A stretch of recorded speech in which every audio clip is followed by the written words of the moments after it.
Então... Olha que coisa maravilhoso.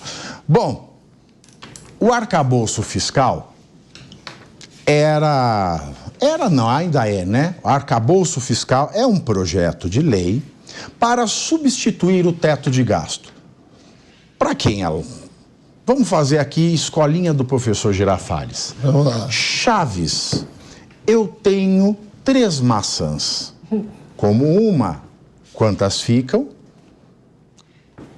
Ninguém responde, Haddad levanta a mão e fala, eu sabia este exemplo com laranjas. Então, meu senhor, e ele toca o violão. Ele toca um violão bem. Você viu ele tocando violão? Quero ver outra vez seus olhinhos de noite serena. Aí, é óbvio isso. A gente gasta o que tem, o que não tem não dá para gastar. Aí o PT falou, não dá para ser assim no Brasil. Tem que ter uma regra. Tem que ter uma regra à parte. Aí inventaram o arcabouço fiscal. Aí foi lá o Haddad, né? O Haddad fez um PowerPoint, falou assim, olha, o Brasil, a gente gasta tanto, tá? E a gente arrecada menos. Então a gente tem uma dívida aqui. Mas ao longo de 10 anos, eu não lembro o número exato, mas eu vou dar só a ideia. Ao longo de 10 anos, nós vamos pagando o que deve e gastando conforme os gastos que a gente precisa, de modo que no final do período nós teremos pago tudo, né, e gasto com mais responsabilidade. Só que ele não explica de onde vem esse dinheiro a mais. É a mesma coisa, eu chego em casa, eu chego em casa porque não tem ninguém para falar, eu moro sozinho, então não dá para usar exemplo de eu chegar em casa, não dá exemplo de eu chegar em casa porque eu não tenho com quem conversar. Então vamos usar outro exemplo. Né? Vamos usar outro exemplo aqui. Né? Não, é verdade isso aí, é verdade isso aí. Rodolfão vai erguer uma laje na casa dele. Aí ele fala pro pedreiro assim... Faz um churras. Né? Ele fala assim, olha, a obra custa 100, tá? Okay. A obra custa... Prestem atenção. A obra custa 100, mas eu ganho 10.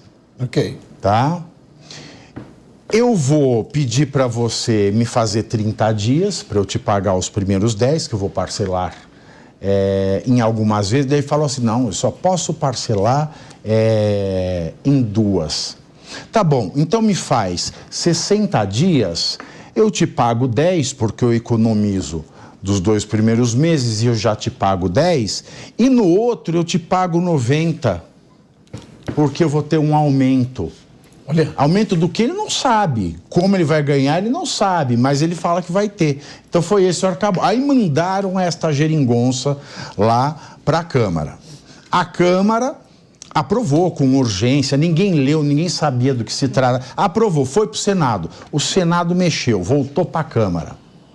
Aí hoje mais cedo, o Lira teve um prurido que eu até falei assim, nossa, será que o Brasil vai dar certo? Eu juro por Deus. Quando eu li o jornal hoje de manhã, eu achei que o Brasil ia dar certo. Ele falou assim, não dá para discutir essa questão do arcabouço antes de discutir a reforma administrativa. Eu falei, o quê? Meu Deus, luz. Que luz é essa? Que tiro foi esse? Pá! Que lampejo de racionalidade. Falei, agora o Brasil tem uma chance. Mas tudo passa...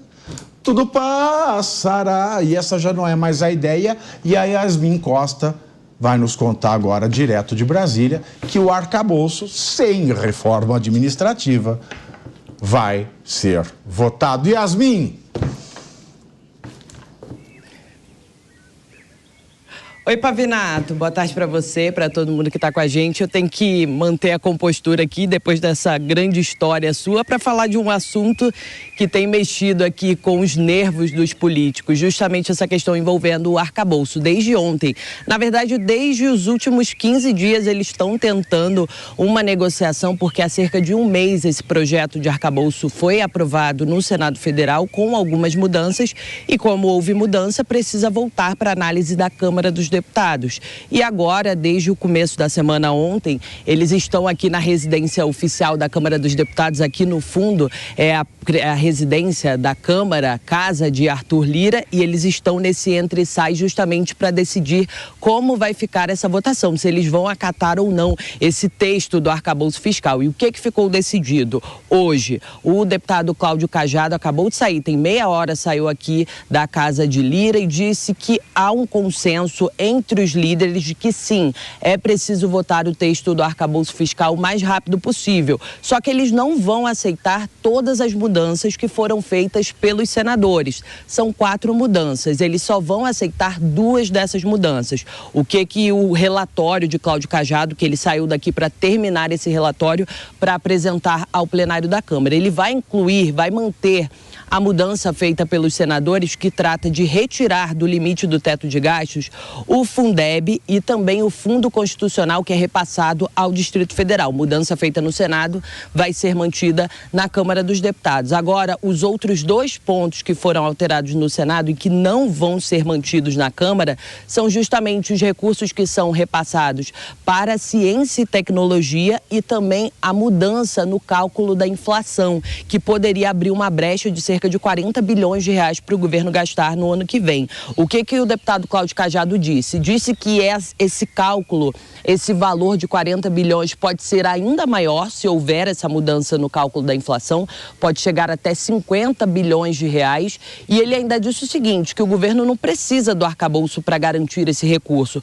Pode usar a lei de diretrizes orçamentárias, discriminar lá na LDO e eles conseguem esse valor para o ano que vem, um valor a mais para gastar no ano que vem. Cláudio Cajado, como eu disse, saiu aqui da residência oficial da Câmara dos Deputados, vai terminar esse texto com as alterações que ficaram acordadas e a expectativa é que hoje, por volta das 5 da tarde, eles liquidem essa conta aí e votem efetivamente o arcabouço fiscal que está nessa novela há bastante tempo aqui dentro do Congresso.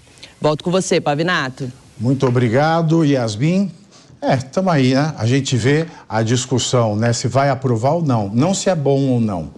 E se forem alterar coisas, que se forem só derrubar, se os deputados só derrubarem as alterações, derrubou e o que ficou aprovado, mas se eles criarem mecanismos novos, isso quer dizer que o texto volta para o Senado, é isso, Deise? O Cajado deu uma declaração essa semana falando, foi essa semana, acho que ele falou que nem ia lutar tanto mais pelo arcabouço fiscal, acho que ele já está um pouco cansado, mas ele falou que tudo bem, que ia voltar para a Câmara e fosse o que fosse.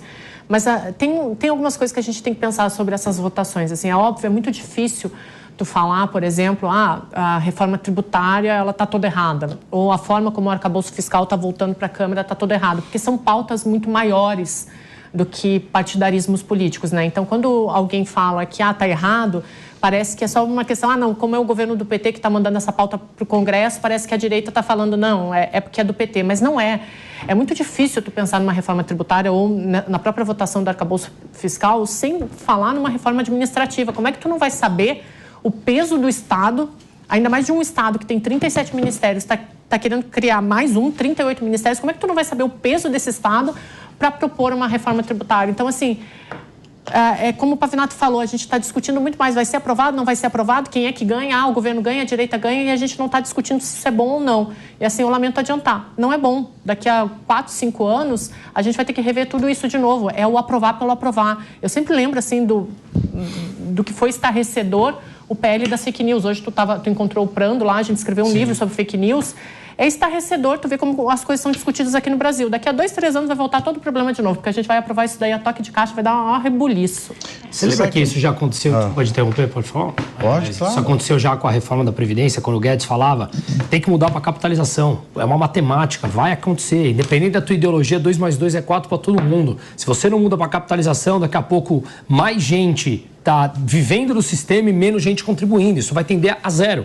Então, é uma lógica, é o que você falou, aprova, sabe, aprovar de forma imatura, a gente parece que tem lá em cima um bando de crianças imaturas de 2 anos de idade que não conseguem enfrentar um problema quando, de novo, você pode gostar da blusa branca, sim ou não, 2 mais 2 é 4 para todo mundo.